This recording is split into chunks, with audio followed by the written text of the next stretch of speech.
Hello दोस्तों, फिर से स्वागत है आपका एक नई वीडियो में। आज एक और बेहतरीन प्रोडक्ट आप लोगों के लिए लेकर आए हैं जिसकी ब्रांड नेम है सिफिक्स ओ टेबलेट।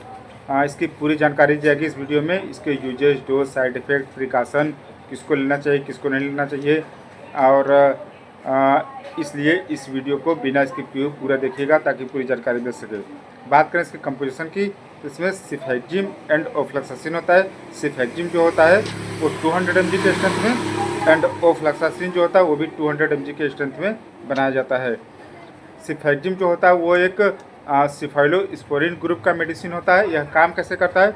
यह जो होता है बैक्टीरिया के जो कवरिंग सेल होता है उनको बनाने से रोकने का काम करता है। इस प्रकार यह काम करता है जिससे बैक्टीरिया कवरिंग सेल नहीं बन पाता है और वह बैक्टीरिया जो होते हैं वहीं ख़त्म हो जाते हैं, जिससे बैक्टीरियल इन्फेक्शन वहीं रुक जाता है।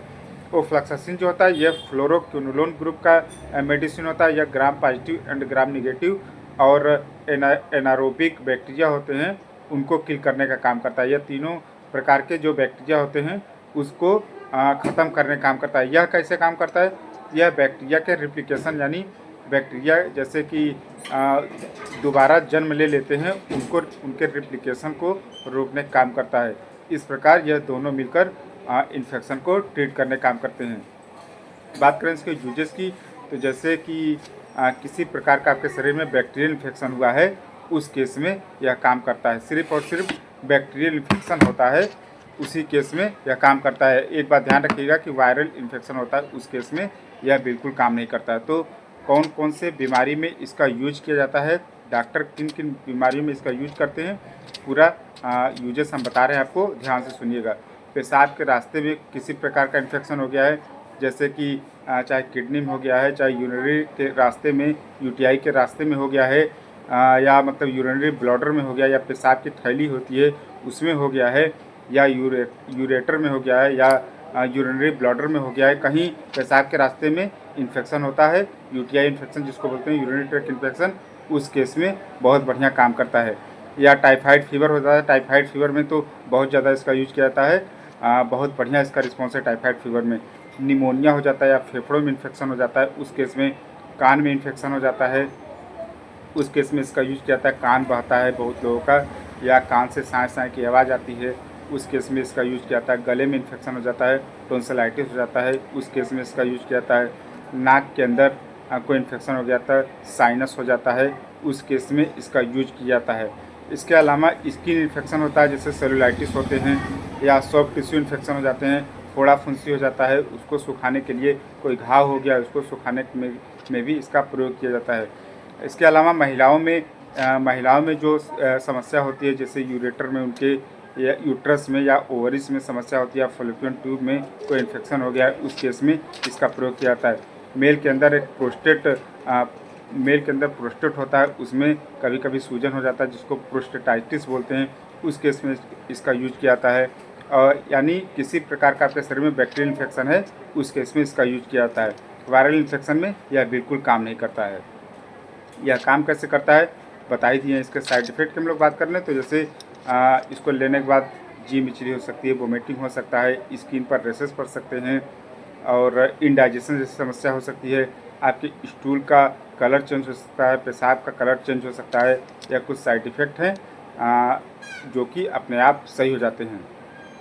और इस मेडिसिन को लेने से पहले अपने डॉक्टर से कंसल्ट जरूर कर लें, उसके बाद प्रयोग करें, क्योंकि एंटीबायोटिक है और इस मेडिसिन को डॉक्टर के पर्चे पर ही मिलता है, क्योंकि शेड्यूल H1 कैटेगरी का मेडिसिन होता है। जो भी शेड्यूल H1 कैटेगरी का होता है वो डॉक्टर के प्रिस्क्रिप्शन पर, डॉक्टर के पर्चे पर ही मिलता है।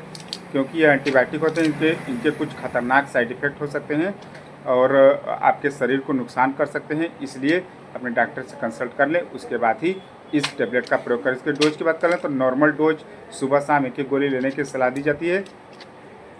खाना खाने के बाद ही इसको खाली पेट न लें, खाली पेट लेने से आपको गैस एसिडिटी की समस्या हो सकती है और अल्सर भी हो सकता है आपके पेट में, इसलिए इस मेडिसिन को आप खाना खाने के बाद ही एक गोली सुबह शाम ले सकते हैं। और इसको किसको नहीं लेना चाहिए तो अगर कोई व्यक्ति शराब का सेवन करता है उस केस में इसका प्रयोग नहीं किया जाता है। और कोई व्यक्ति अगर लीवर का पेशेंट है या किडनी का पेशेंट है उस केस में भी इसका प्रयोग नहीं किया जाता है। अगर कोई महिला ब्रेस्ट फीडिंग कराती है या कोई महिला है जो कि गर्भवती है, उस केस में भी इसका प्रयोग नहीं किया जाता। अपने डॉक्टर से कंसल्ट कर लें, उसके बाद ही प्रयोग करें। ऐसी और वीडियो के लिए आप हमारे चैनल को सब्सक्राइब कर सकते हैं, वीडियो को शेयर कर सकते हैं, लाइक कर सकते हैं, कमेंट कर सकते हैं, और नेक्स्ट वीडियो किस टॉपिक बनाऊं उसके लिए आप सजेस्ट कर सकते हैं हमें। और आपको हमारा वीडियो कैसा लगता है कमेंट बॉक्स में ज़रूर बताया करिए, और किस जगह से आप हमारा वीडियो देख रहे हैं वो भी कमेंट बॉक्स में बताया करिए आप लोग। और इस टॉपिक से रिलेटेड मतलब कोई मतलब टॉपिक छूटा हो इससे संबंधित, तो आप लोग कमेंट बॉक्स में ज़रूर बताइएगा कि मतलब क्या छूटा हुआ है। यह सिफिक्स ओ से अभी मैं बताना इसका भूल गया हूँ। एमआरपी जो होता है 292 रुपये का आपका 10 टैबलेट मिल जाता है। सिप्ला कंपनी के द्वारा मार्केटिंग की जाती है। सिप्ला कंपनी के द्वारा मैन्युफैक्चरिंग जो है मालिक लाइफ साइंस प्राइवेट लिमिटेड द्वारा एकम्स ड्रग्स फार्मास्यूटिकल कंपनी के द्वारा इसको मतलब मैन्युफैक्चरिंग किया जाता है। मार्केटिंग जो होता है सिप्ला कंपनी के द्वारा। बहुत बढ़िया प्रोडक्ट है। आप लोग ये बताइए कमेंट बॉक्स में कि ये जेनरिक है कि इथिकल है।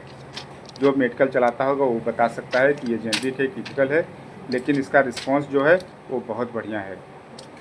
धन्यवाद।